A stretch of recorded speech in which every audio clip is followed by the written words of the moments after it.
Nigel Pennick, Episode 2, The Secret Power of Symbols. Throughout history, rulers have understood something that modern society often forgets.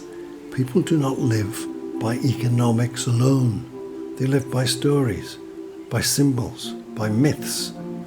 Every civilization has created sacred places that express its deepest values.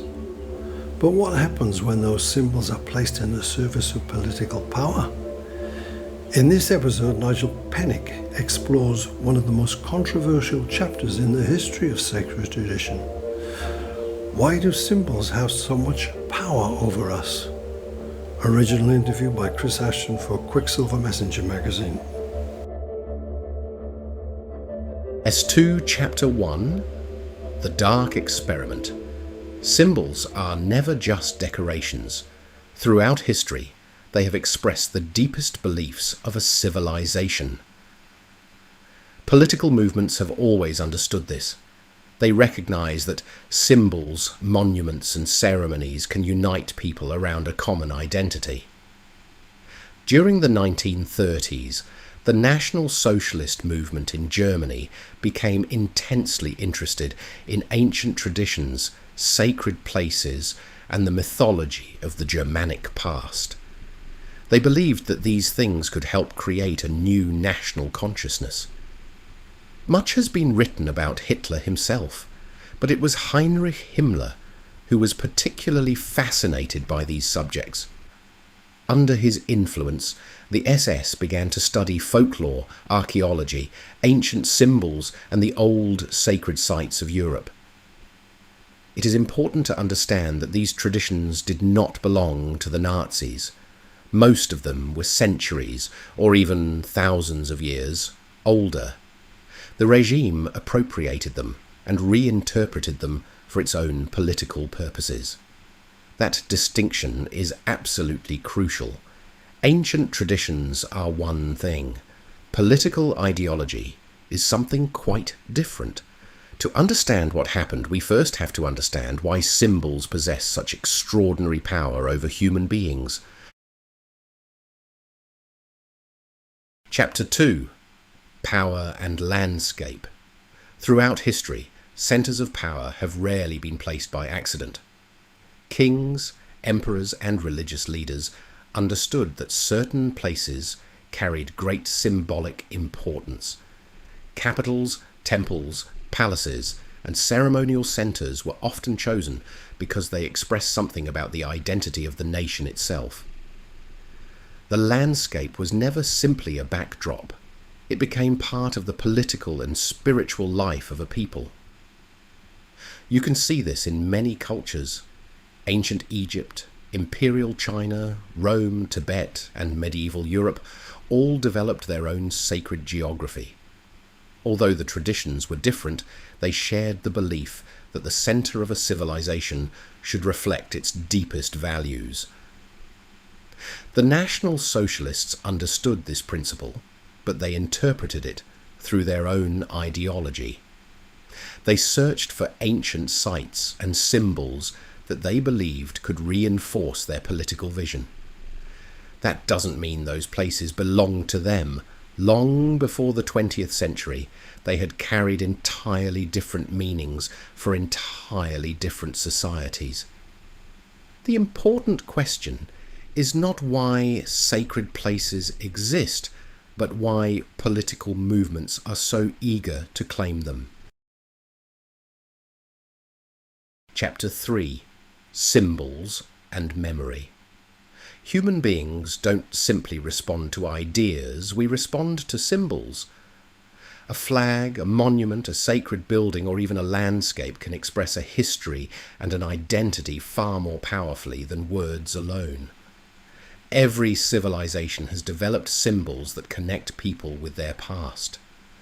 They remind us who we are, where we came from, and what we believe. The danger begins when those symbols are detached from their original meaning and reinterpreted to serve political objectives. Throughout history, this has happened again and again. Ancient emblems have been given new meanings. Sacred places have been claimed by successive generations. Myths have been rewritten to support new rulers and new ideologies.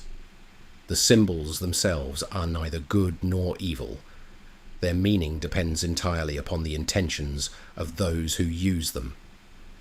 If we forget that distinction, we risk condemning an entire cultural tradition for the actions of those who later misused it. Chapter 4. The Sacred Centre. Every civilization has recognized certain places as being especially significant. Whether it is a mountain, a spring, a temple, or the centre of a city, these places become focal points where people express their relationship with the world around them. They are not simply centres of political authority.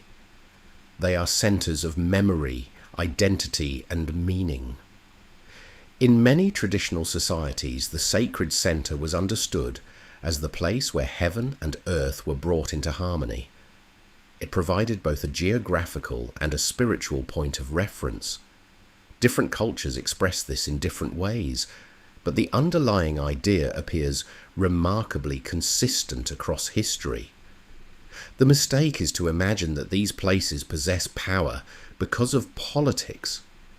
In reality, political systems have repeatedly tried to associate themselves with places that were already regarded as sacred. The landscape came first, the rulers came later. Chapter 5. Wisdom and Power. There is a profound difference between seeking wisdom and seeking power. Traditional societies regarded sacred knowledge as a means of understanding our place within the world. It was intended to bring people into harmony with nature, with society, and with themselves. Political movements, however, often seek something quite different. They look for symbols that can strengthen authority, inspire obedience, or create a sense of collective destiny. When that happens, the original purpose of the tradition can easily be lost. The tragedy is not that these traditions existed. The tragedy is that they were sometimes misunderstood and used for purposes their original creators would never have recognized. Our task today is not to reject the past, because it has been misused, but to understand it more deeply. Only then can we begin to distinguish genuine tradition from political mythology. Chapter 6.